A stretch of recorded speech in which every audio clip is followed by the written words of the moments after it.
Como é que fica essa relação do Brasil? Como é que vocês imaginam essa relação do Brasil agora com a Venezuela, projetando como é que pode ficar e também o comportamento do governo brasileiro diante da posse do Maduro? Eu acho que isso é uma questão de dias, né?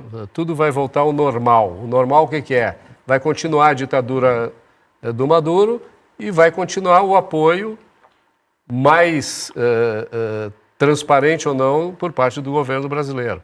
Porque uma coisa é a mídia, outra coisa são as relações diplomáticas, né? As relações econômicas, as relações de backstage, né? Aquelas que acontecem nos bastidores entre os poderosos. Então, certamente haverá, com o tempo, na minha opinião, e aí sim é opinião, porque é prospectivo, né? Diferente de todo o resto, não era opinião, era fato histórico, era retrospectiva factual. Então, eu acho que as coisas vão se acomodar, né? A Venezuela vai abrir novamente as fronteiras, vai controlar com mão de ferro a oposição e a dissidência dentro da Venezuela e vai acabar em seguida aí numa reunião do Fórum de São Paulo ou de uma outra entidade onde os países participam, tá? Como o Fórum de São Paulo, por exemplo, né? Onde os partidos políticos participam, né? Inclusive o PT, né? PCdoB, PTB, etc., PDT, enfim, vão acabar acalmando os ânimos e o povo venezuelano vai pagar por isso.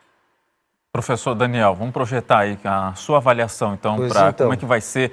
Pode ser também uma avaliação da postura do governo brasileiro nesse momento da posse do Maduro, mas também já projetando como é que fica a partir de agora. Teve lá a fronteira fechada, pelo menos no dia de hoje, enfim, o que dá para projetar?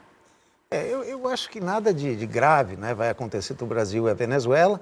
São medidas de segurança, né, que eu acho que são muito mais no sentido de evitar provocações, né, que pode ser feita por agentes estrangeiros, mas de toda maneira eu acho assim, a política externa do Lula, na forma, né, da gente enxergar, chamando a atenção que os fatos ao qual o professor se refere, ao qual o colega se refere, não são os mesmos fatos, né, que eu tenho, né, mas de qualquer forma dizer o seguinte, que o Lula tem mantido uma política internacional muito favorável, na minha forma de entender, ao Brasil no BRICS, no desenvolvimento do Sul Global, essa nova economia.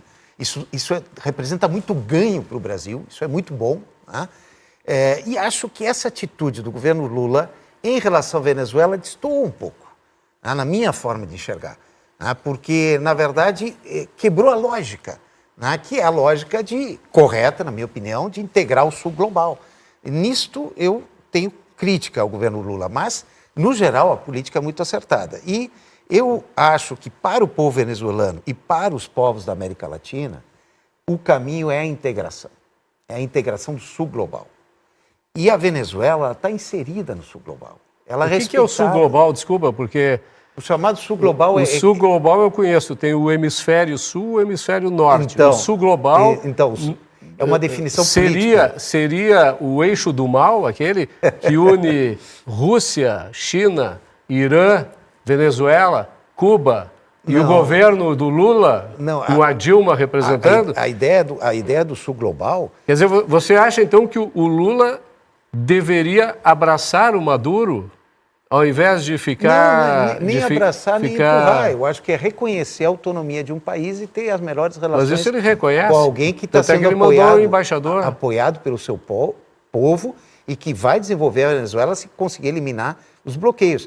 Mas o que eu quero dizer, o Sul Global todos aqueles países... Como é que ele vai conseguir eliminar os bloqueios se os bloqueios não dependem dele? A não ser se ele sair do país... A América do Norte e a Venezuela se tornar um país livre e democrático. A África inteira faz parte do Sul Global. A Nigéria está entrando nos BRICS. Os Emirados Árabes Unidos, né, que, convenhamos entre nós, não é um país socialista, né? Nem a Arábia Saudita. Não, é um país privado, tem um dono. Não, é uma monarquia absoluta. Então, aí nós é um país privado, tem um dono. Pelo menos nisso a gente vai concordar na crítica, mas eles entraram. Então, quer dizer, não é não tem uma matiz ideológica o Sul Global. Ele é uma tentativa... A matiz ideológica é clara. Todos os países que pertencem ao Sul Global têm uma tendência autoritária.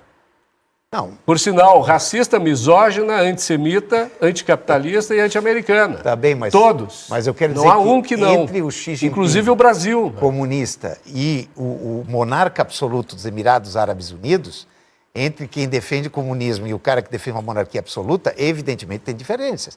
O que eu quero dizer é que há um interesse comum do ponto de vista econômico de romper uma certa hegemonia que vem desde a Segunda Guerra Mundial, insustentável nos períodos que seguem, né? E que está, na minha opinião, cada vez mais clara. Por que isso acontece desde a Segunda Guerra Mundial? Porque os Estados Unidos salvou o mundo do fascismo, salvou o mundo do nazismo, junto com os ingleses. A União Soviética liquidou Hitler, né? E também... Stalingrado. Sim, porém com a ajuda dos Estados Unidos, porque se não houvesse ajuda dos Estados Unidos... Uma pequena ajuda depois com o desembarque. E também porque Hitler... Depois. Também porque Hitler rompeu o acordo que Stalin tinha com ele, né? Atacando... Ribbentrop-Molotov. Exatamente, atacando a Rússia. A Rússia só entrou na guerra contra os nazistas porque os nazistas fizeram a guerra primeiro. Grande potência na década de 60.